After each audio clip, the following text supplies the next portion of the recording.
Maximizing your profit on the river isn't always about how much you should bet, but in certain situations is about the following. Is my opponent more likely to call my bet or bet if I check to him? The standard situation for this ploy is when you have a marginal to strong hand but feel as though your opponent either has you crushed or has missed his draw. In these types of situations, betting the river won't do you any good since your opponent has you crushed, he's going to just raise you, and when he missed his draw, he's just going to fold anyway.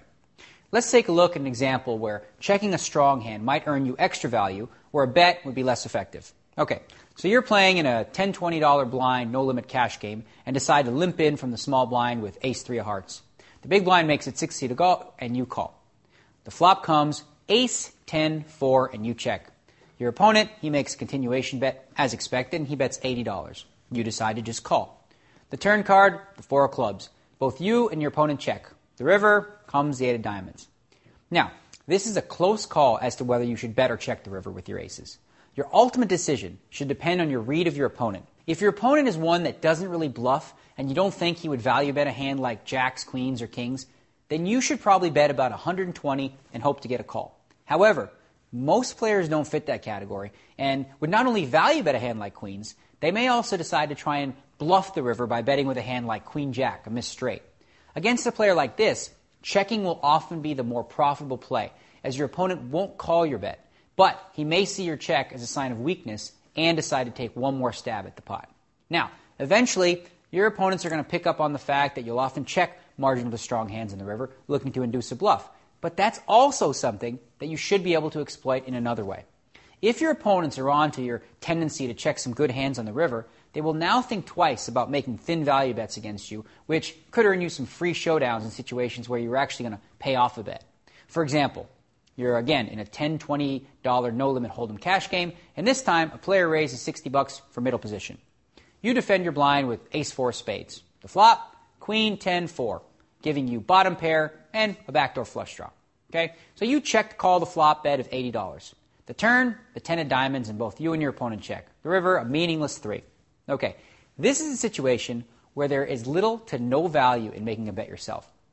Although it looks like you might have the best hand, you'd much prefer seeing your opponent check the river behind you. Let's say your opponent has jacks. With the 10 pairing on the turn, he can't beat you if you call with a 10 on the flop, and he also can't beat the queen. However, if your opponent bets out 150, you very well might call the bet thinking, he missed a straight or a flush and has nothing but ace high.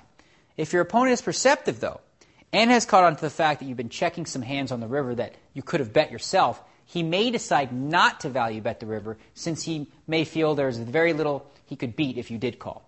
See, that's actually where you want to get to eventually. You want your opponents to think twice about making thin value bets against you. Playing small ball is a lot about keeping the pot small, especially out of position in marginal situations. Since those situations are much more common than you having a monster hand on the river and looking to play a big pot, it's in your best interest to have your opponents play cautiously against you on the river. Obviously, if your opponents begin to make this adjustment to checking hands, they may have otherwise value bet. That means you'll have to start betting your own hands for value a little more often since your opponents won't habitually do it for you anymore. I have a real-life example of this exact scenario playing online at PokerStars that I'd like to share with you. Okay? I was playing heads-up with a player who I knew little about outside of him being a winning, aggressive player. Okay? Well, in about the first 30 minutes of play, a pattern kept developing. I would check the river with top pair, middle pair, and he would value bet a worse hand on the river. For example, I would check call a flop of jack 9-4 with jack 10. The turn came a deuce and would go check, check. The river comes a 3, and I checked again, hoping for my opponent to bluff at the pot. He didn't bluff, but he actually value bet his queen 9, assuming it was the best hand, second pair with a queen kicker. Now, there was absolutely nothing wrong with this play at all. That's a pretty standard value bet on the river for him. As you can see, though, checking my jack 10 didn't cost me anything, since if I had bet the river, he would have just called the bet. The money still went in the middle, but my play sent my opponent a clear message. Just because I checked the river, it doesn't mean I have nothing. Okay? I continued to play that style against him out of position, and eventually he did make an adjustment. That's precisely what I was hoping for. He had picked up on my tendency to play cautiously on the river by checking and calling, which forced him to change his strategy and avoid making value bets with hands that he'd normally bet. The adjustment he made actually saved me lots of river bets in situations where I would have called, but didn't have to since he checked. Here is a hand from later in that same session. He raised before the flop, and I called with 10-8. The flop came Jack 10-6. I checked, he made a small bet. The turn was a 7, and I checked, as did he. The river was another 6, and it went check on the river. I showed my pair, and he turned over King 10. Now, this is a hand he clearly would have bet for value earlier in the session, but I trained him not to. The strategy isn't complete, though, unless I also make a minor adjustment myself. Knowing that I've lulled my opponent into checking down marginal hands on the river, I had to now bet my own hands for value at a slightly higher percentage of the time on the river.